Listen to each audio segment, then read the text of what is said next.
नमस्कार दोस्तों, देखिए किस्त का साधारण ब्याज के किस्त का सवाल है। किस्त से संबंधित क्वेश्चन को हम कैसे सॉल्व करेंगे हम सीखते हैं यहाँ पे कि 10% के साधारण ब्याज की दर से 5 वर्ष में 9,600 के दिन का भुगतान किया जाना है।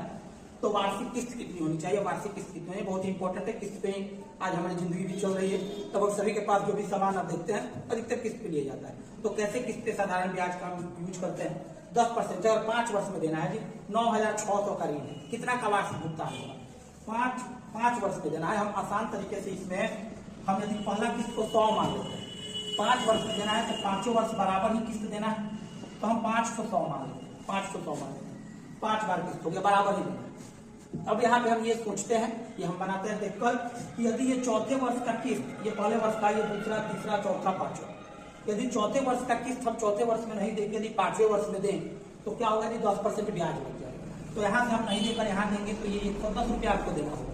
तो ऐसे ही यदि तीसरे वर्ष का ब्याज हम यहाँ नहीं देंगे, 5वें वर्ष में दें तो 2 वर्ष का और हमको ब्याज देना पड़ेगा, तो 120 देना पड़ेगा।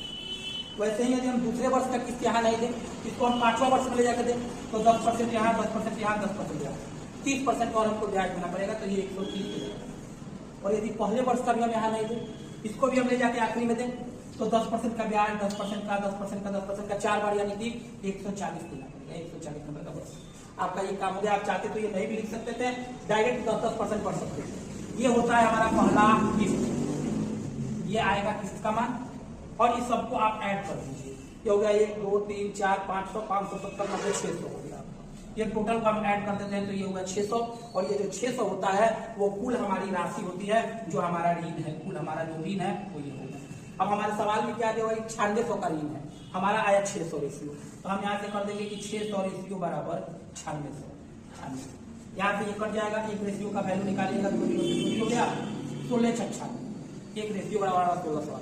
बताना क्या है कि किस्त कितना का होगा, तो किस्त तो 100 का है, 100 का किस्त है, तो एक रेशियो बराबर 16 आ गया, तो 100 रेशियो बराबर 1600, ऑप्शन नंबर सी, यानी कि 1600 का किस्त होगा। यदि आपको समझ में आया क्वेश्चन तो वीडियो को लाइक कीजिए, चैनल को सब्सक्राइब कीजिए।